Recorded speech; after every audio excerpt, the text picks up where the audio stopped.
reka twongere tubashimire bakunzi babizatse b'u Rwanda muryango mugari mwe mwese mukora ibiganiro bitandukanye hano mukanabyumva namwe kandi mukora imirimo itandukanye turi mu mpera nziza z'umwaka turi mu mpera iminsi ya nyuma igana mu kwa mbere umwaka wa 2025 muri ukwezi kwa 12 rero ni byinshi ukwiye gukora kugira ngo uhindure ku muryango wawe ndetse nawe ubwawe ngiye gusuhuza ukari kumva akanya nitwa Eric Nshimiyimana.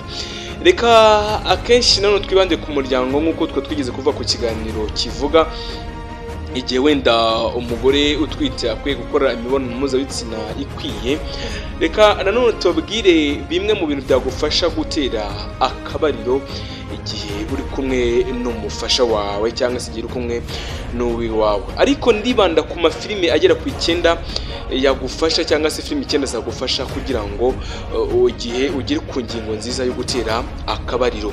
Nyaboneka impamvu mbikubwiye no kugira ngo ejo nejo bundi utazumva ngo wacinyuma umugore wawe, wacinyuma umugabo wawe cyangwa se umufiance wawe, shiri wawe wagiye gushaka ibyiza ahandi yamaze kandi umugore wawe nawe icyo afite nabandi baragifite.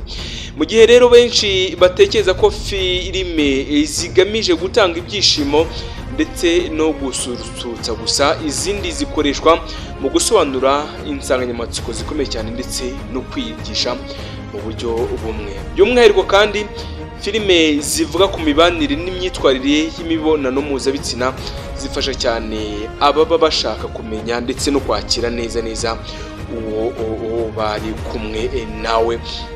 Icyo kandi bigufasha kumenya weho umugore weho umugabo ese igihe kingiki wenda hari igikorwa kitari kugenda neza mu gutera akabariro nabyitwaramo ni ese ni ryari nshobora kuba nakigisha umugore wanjye wenda kuri gahunda zijyanye na family planning, imibonano mpuzabitsina. So niba hari ibyo uzi wenda umugabo wawe atabizi cyangwa se umugore watabizi muri umuryango n'ubundi bamwarabaye umwe, ni byiza kuba wakicara ukamwigisha cyangwa se ugafata niyo filime ukamwega ati dukore gutya tugenze gutya. Gusa mugomba kuba attention cyangwa se mukwitonda kuko filime burya habamo icyo bita editing, habamo utuntu twinshi bagenda bongeramo imbaraga zawe zitakora ko byibura hari aho mushobora kuba mwagira. Izi filime rero ngiye kubabwira nuko zizewe kandi ni umwihariko ku buryo ibirimo byose ubikurikije ushobora kuba kumva ukuri kwabyo ukanamenya n'icyo wakora mu gihe runaka. Dore rero filimi zaturanyijwe zivuga ku nsanganyamatsiko y'imibanire y'abantu mu buryo bwimbitse cyane zishobora gutuma umuntu yisobanukirwa cyangwa se yongera kumva neza izo ngingo cyangwa se iyo ngingo ijyanye no gutera akabariro. Filime iza ku mwanya wa mbere yitwa Belle de Jour. Belle de Jour ni filime nziza cyane. Iyi filime rero igaruka ku mugore witwa Catherine Deneuve ugira ikibazo cyo kutanyurwa mu buzima bw'imibonano mpuzabitsina n'umugabo we bashakanye. Uko yageragezaga rero kwiyumvamo ibice bitandukanye, ibice atari yarigeze amenya kuri we, byatumye ashinga imizi mu bikorwa bimuganisha kuri cyane y'imyemerere mu rugo rwe, birangira aciye inyuma umugabo we.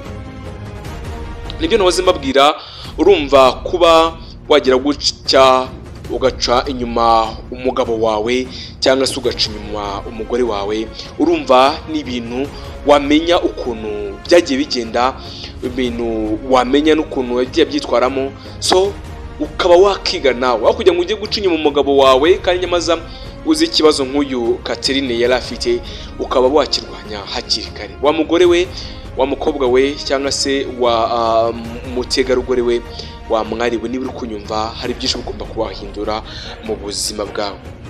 Indi filimi ya kabiri yitwa The Graduate. The Graduate nayo ni filime nziza cyane, ni inkuru y'urubyiruko ndetse n'abakuzi b'abasore bari kwitegura gushinga ingo ndetse n'abagabo n'abagore n'abakobwa bari bamaze kubaka ingo. Umugabo rero muto yitwa Dustin Hoffman yinjira mu mubano w'amarangamutima n'umugore ukuze, amwigisha ibijyanye n'urukundo cyangwa se kuryamana, ndetse n'imibanire yabo igaragaza uburyo ki urubyiruko rushobora kumva rukururwa kandi rukeneye kuyoborwa n'amarangamutima cyangwa se nicyo bita rapport sexuel.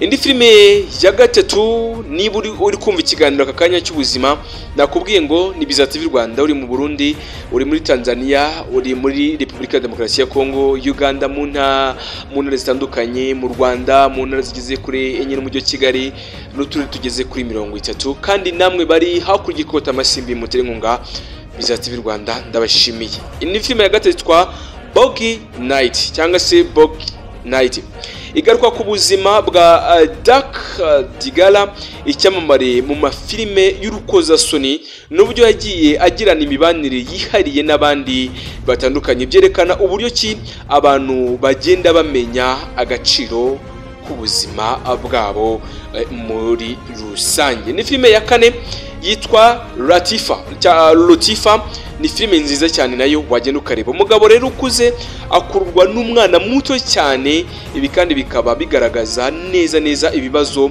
by'amarangamutima agoye cyane gukemura. Izina Latifa ryahindutse ijambo risobanura imibanire hagati y'umuntu ukuze ndetse n'umwana muto. Ukumva umugabo ufite imyaka 60, 70, 50 arimo arakundana n'agakobwa gafite imyaka 16, 17, 18, like, ukumva rwose yifuza kuba yakora imibonano mpuzabitsina. Izi filime rero iyo uzumva icyo zigufasha ni ukugira ngo zigufashe kumenya uko wakwitwara, zigufashe kumenya amarangamutima yawe n'ukuntu wenda hari byinshi wagenda wirinda muri rusange. Indi filime ya gatanu yitwa The Last Picture Show, cyangwa se nk'amashusho ya nyuma. The Last Picture Show, mu mujyi muto wa Amerika, hariya muri Leta Zunze Ubumwe za Amerika, urubyiruko rwirirwa rwibaza ku marangamutima ndetse n'imibanire. Iyi filime rero yerekana neza icyo urukundo ndetse n'ubukure bivuze mu buzima bwa muntu. Ni filime nziza cyane nayo wagenda ukayireba, ikagufasha mu bijyanye no kumenya uko watera akabariro hagati y'umufasha wawe mu buryo bumwe cyangwa se ubundi. Indi filime ya gatandatu nifuza ko wamenya muri uyu mugoroba yitwa Bob and Carole and Teddy and Alice. Urumva n'amazina Bob, Carole, Teddy ndetse na Alice. Ni filime nziza cyane ikomeye nayo yakwigisha kumenya ibyo gutera akabariro.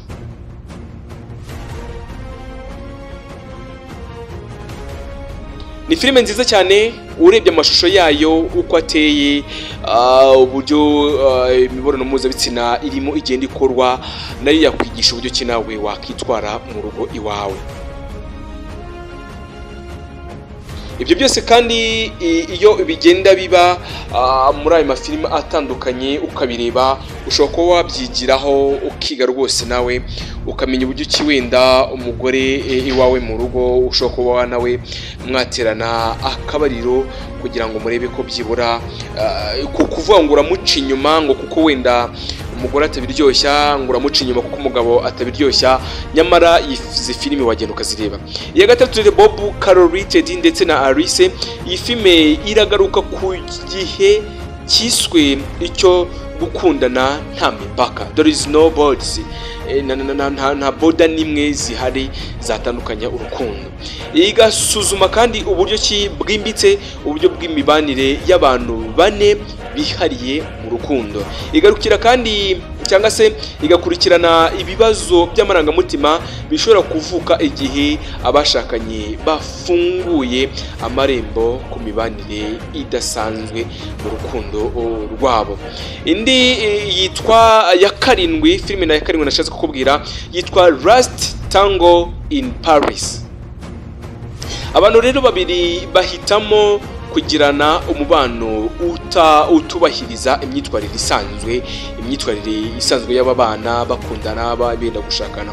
Iyi filime kandi izweho kuba yarakinye cyangwa se yarakinye ku bibazo bikomeye cyane birimo imiterere ikomeye y'imibonano mpuzabitsina itandukanye. Filime ya munani nifuje kukubwira ni filime yitwa Kids cyangwa se Kids ubundi musaza mubizi kari abana bato cyane ngo that's my kids, he's my kids, like nyine filime za no abana kids ni babana bato cyane bamenye wenda ibintu byinshi cyane by'ubuzima. Iyi filime rero igaragaza ubuzima bw'urubyiruko ndetse n'ingaruka z'agakoko gatera virusi itera sida, HIV ndetse na SIDA, sexual immune deficient syndrome ni sida, ishobora rero kugira ku buzima bwabo. Urumva kuba abana bato bakishora mu mibonano mpuzabitsina bishobora kuba byarangiza ubuzima. Igarukira kandi cyangwa se igakurikira na inkuru y'umukobwa w'ingaragu uri mu rugendo rwo gushakisha uwo bahiruka kuryamana kugira ngo amenye ahazaza k'ubuzima. Urumva rubyiruko namwe muri kugenda mwumvamo n'inama kuba waryamana n'abatipe benshi, abasore benshi, ariko nuzi ngo ninda guteye inda bishobora kuba byakugenda bikugiraho ingaruka.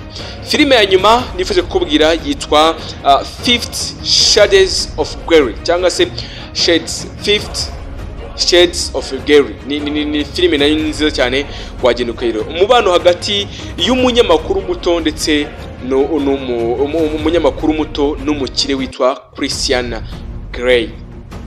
Grey, urumva ni filime nziza cyane. Ni Fifth Shades of Grey. So izi filime rero zitanga ishusho z'ubuzima, amarangamutima atandukanye n'ibibazo bitandukanye abantu bahura nabyo mu mibanire n'ubuzima bw'imyitwarire yabo. Zifite kandi umwanya ukomeye mu kubaka ubushobozi bwo gusobanukirwa, kwiyakira ndetse no gutekereza ku ngingo zifite akamaro gakomeye cyane mu buzima bwa buri muntu. Niba rero ushaka kumenya byinshi kuri wowe cyangwa se ku mibanire y'abantu, izi filime zaba ibikoresho byiza cyane byo kwiga ndetse no kwidagadura icyarimwe. Ikindi kandi filime ibikorerwamo byose ugomba kuba wakitonda kugira ngo nawe umenye uko byibura wamenya gukorana imibonano mpuzabitsina n'umufasha wawe, ukamenya kandi uko gutera akabariro ukuntu bigenda, bityo icibwa ry'inyuma hato na hato rikaba ryagabanuka kandi rikaba rishoboka ryavaho burundu. Nitwa Eric Nshimiyimana, komeza ukore subscribe ukoresha ku biganiro tukugezaho bya buri munsi. Nta yindi nteguza naho utaha.